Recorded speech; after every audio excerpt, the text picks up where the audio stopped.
guys, good morning. Ay, gusto ko lang ipakita sa inyo na mayroon na namang pagbabago dito sa aking greenhouse.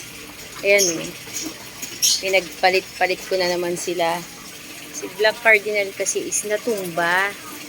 So ito yung nangyari sa kanya, oh. Nagkanda putol-putol yung mga dahon niya.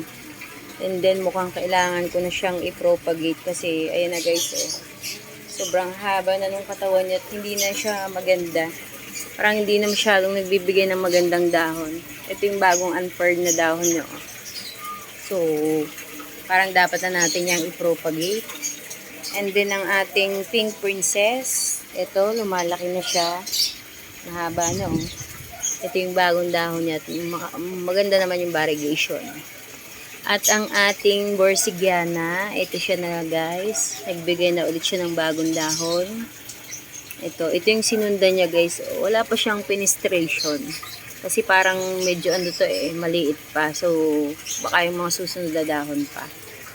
Ito yung kanyang katawan at ang ganda na rin ng pinapakita niyang sign ng variegation. Oh. Tapos tumubo. May tumubo guys na bambino.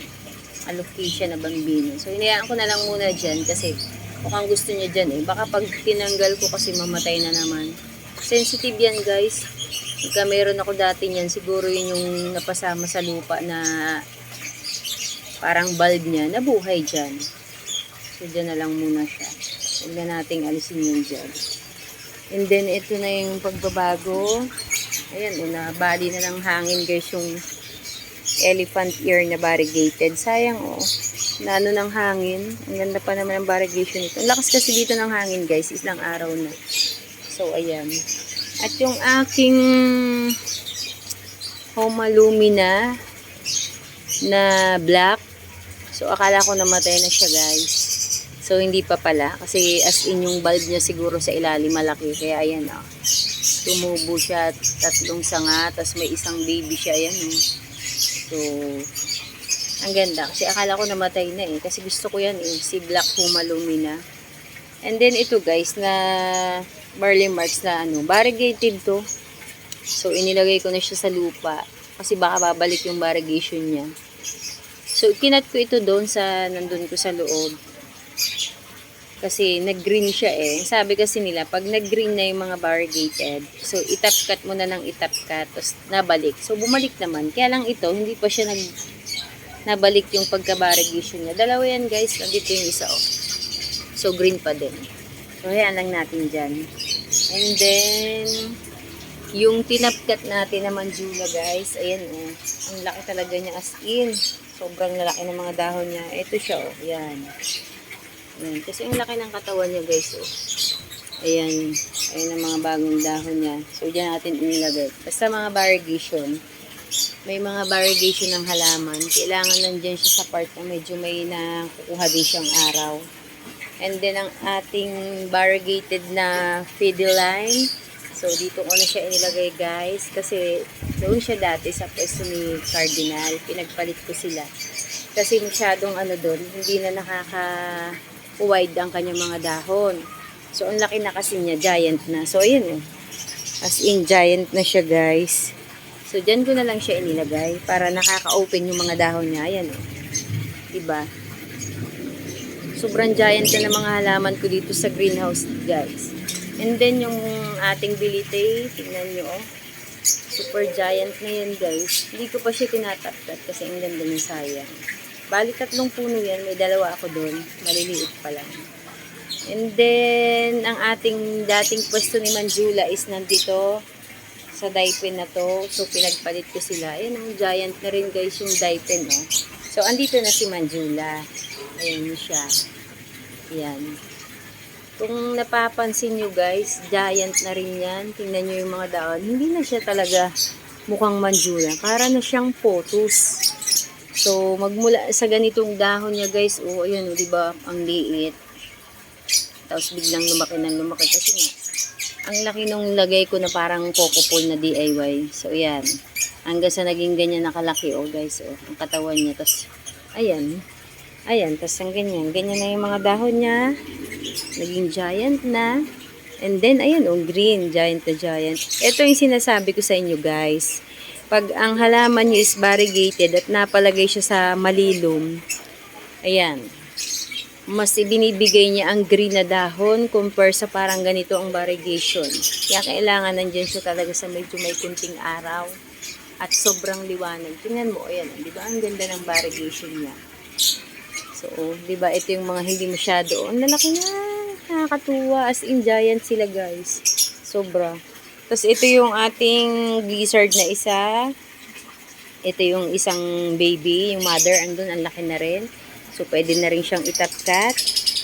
And then, itong ating red Congo, guys. Look. Na super. Tingnan nyo dito. As in, guys, giant na yan. Hindi ko pa siya tinatapkat kasi ang ganda-ganda niya. Ayan, mukha ng jungle. So, ang ganda niya, oh. Sobrang ganda niya. Dito ko na nilagay yung ating... Diyan dati yung black cardinal. So, inalis ko na siya dyan kasi nga parang hindi siya masyadong nakaka-receive ng araw. Eh, baka mawala yung pagka-variegation niya. Yan. Pinalit ko na lang yung dalawang aglaw. And then si Ataba na giant na rin. Nag-cut ulit ako niyan, guys. Ipinusok ko nga lang doon sa may Manjula. Nasaan nga ba yung isa? Dalawa yun, eh. Pinagtutusok ko na lang. At si Anthurium na Magnificum, ayun na siya, guys. At ang ating Melaloni na green, doon ko na siya inilagay. Dati andito siya, guys, oh. Sa pwesto nitong anong pangalan nito? Wigo Club. So, andyan na siya. At meron nga palang kumain ng ating Monstera. Giant na rin yan, guys, oh. May kumain siya, oh. Ayun, oh. Hindi ko alam kung anong kumain ito. Wala naman siyang uod. Baka yung mga lumilipad. Dami din nakain sa isang dahon. At ang ating Marble Queen. Diba, guys, ang ganda ng variegation niya. Nagiging giant na rin yan. Kasi ito lang din ang kanyang tapos yung pataas niya. Ayan. As in giant na. Ayan. So, ang aking binubonsay na ficus. Kalahi siya ni rubber tree. Si ficus nana. Ayan. So, ayan ang ating latest dito sa ating greenhouse. Yung iba ko, guys, ando na, oh. Nilagay ko sa harap ng bahay.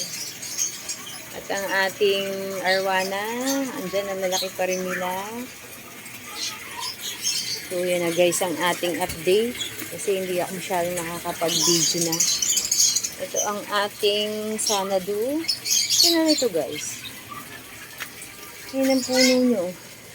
Ang ganda niya. Ang ganda talaga niya, oh. Yung red Congo. Sobrang laki na niya, guys, oh.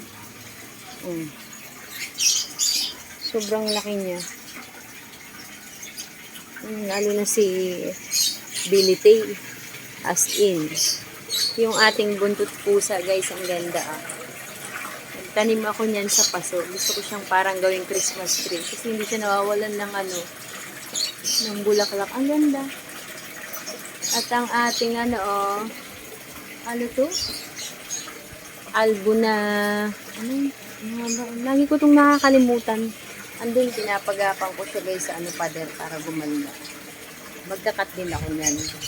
Kasi ang laki na niyan, eh. Yan, oh. Yan naman, guys, si Billy Tay, oh. Sobrang ganda. So, paano, guys? Hanggang dito na lang po. Bye! Thank you for watching!